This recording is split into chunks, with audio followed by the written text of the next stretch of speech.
Welcome to my next Stranger Things Season 4 episode review video. Before I get into that, though, pretty important, if you are caught up to the point where I am every watcher watching Stranger Things, or you're just not entirely sure, then you definitely need to take the initiative and pay attention to the episode's title, which of course I'll mention, as well as put in the description.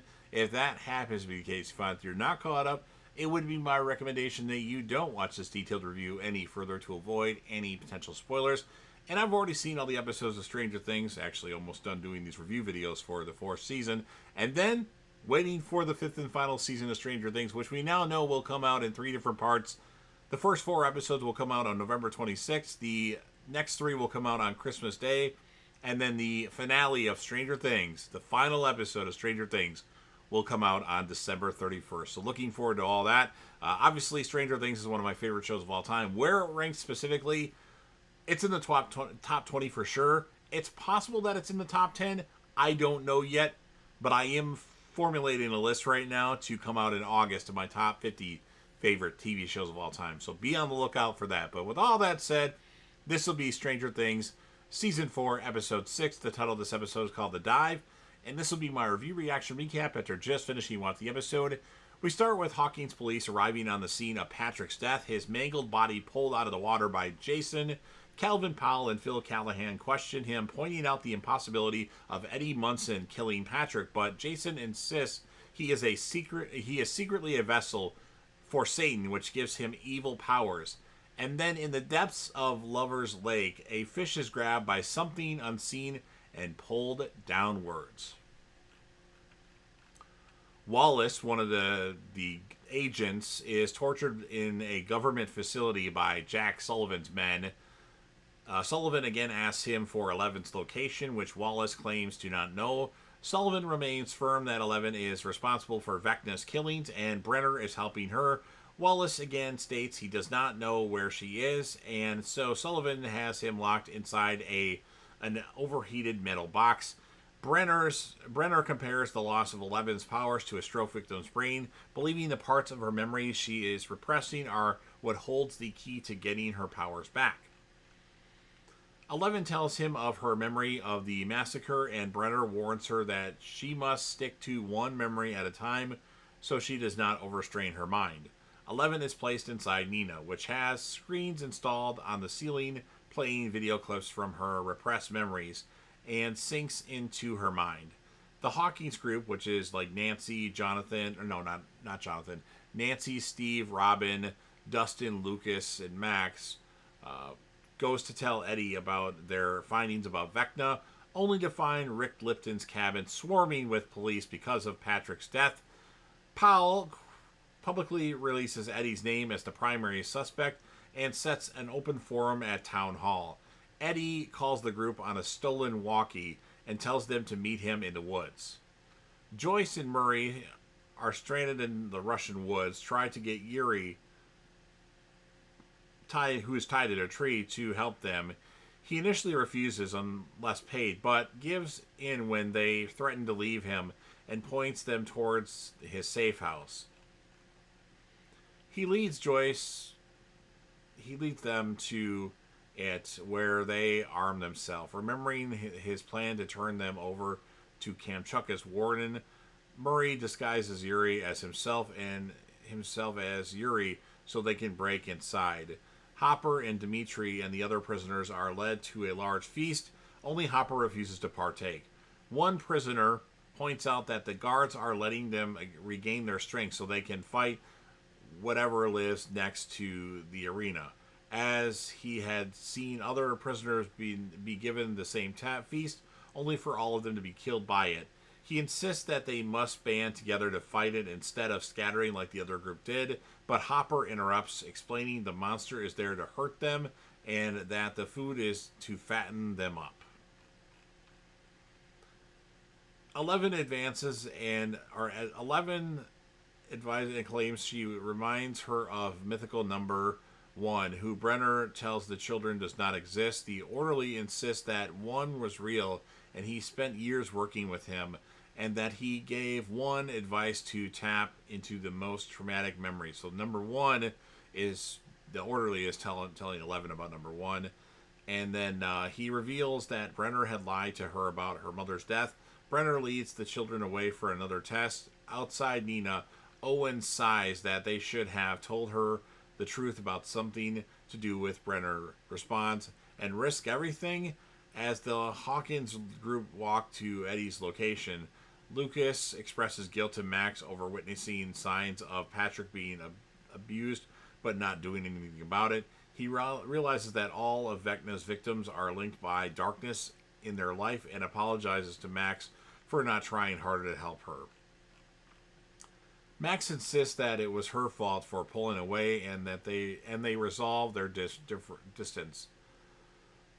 Nancy admits the toll distance has taken on her relationship with Jonathan to Robin, and the two become friends. Despite Dustin's compass being off, Steve finds Eddie's location and the group meets up with him. As Powell fails to quell the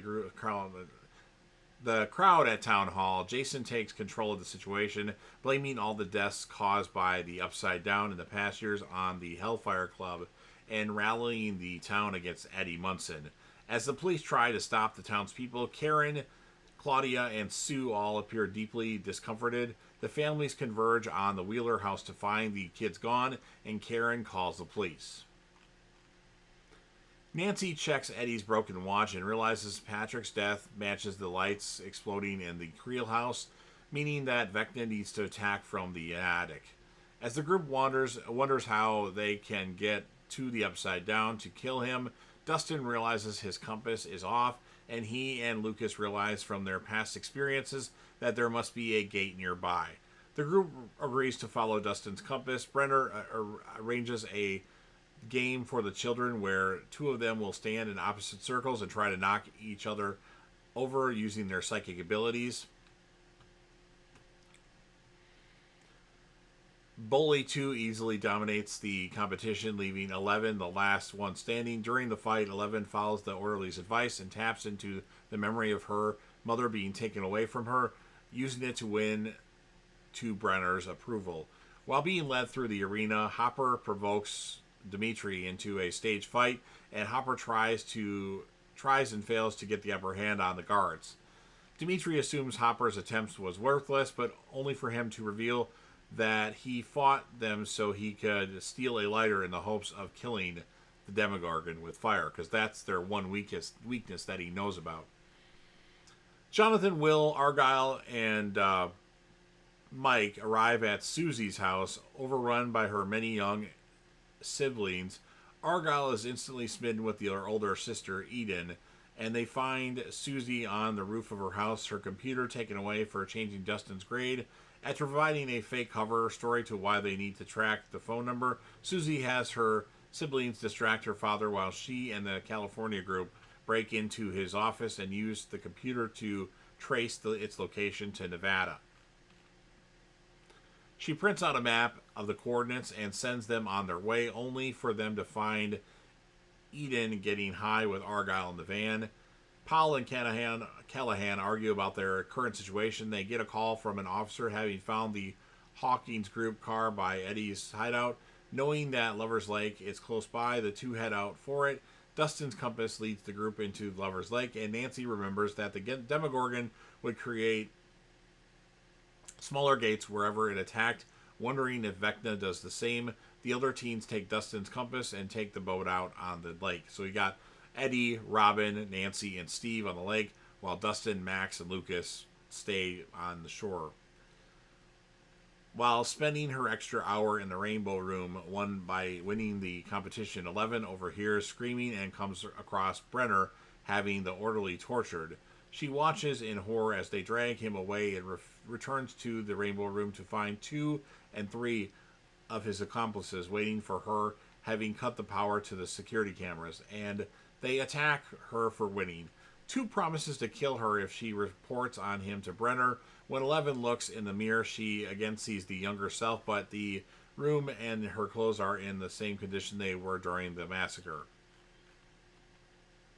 She uncovers a new memory, her blood-stained self exerting her powers during the massacre and screaming. Her memory of Brenner again asks what you have done, and she wakes up outside Nina. A horrified 11 concludes that she killed the children in retribution for the attack.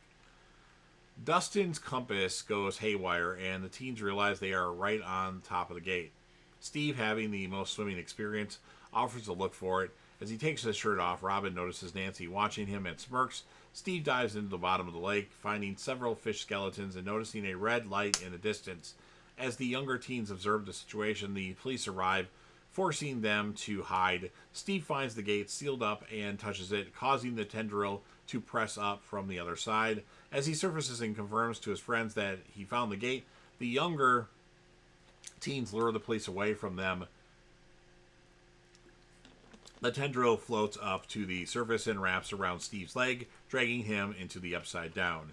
Nancy immediately goes after him, and after a moment of deliberation, so do Robin and Eddie Munson.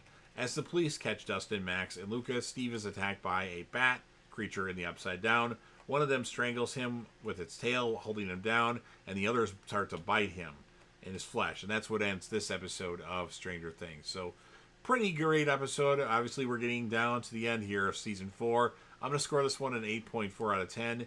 And my characters of the episode, and there's a lot of good character performances in this one, but I'm going to give it to Hopper, and I'm going to give it to Dustin. So you've heard everything that I have to say. Now it's your turn. If you're a fan of Stranger Things and you want to help me out with the YouTube algorithm, please make sure that you Hulk smash the like button, share this video with a friend, put this video on any one of your social media platforms.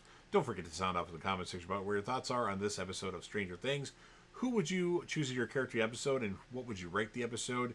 Remember to come back to this channel for my Season 5 reviews of Stranger Things this November and December, and November 26th, Christmas, and New Year's Eve. And then last but certainly not least, don't forget to hit that sub button. You're watching the video anyway. Subscribe to the channel. Help me get over 100K subscribers. Yes, I know I set my goals high. Join the team, share your damn support, and be a part of something special. And you never know what you're going to see on JDevTV.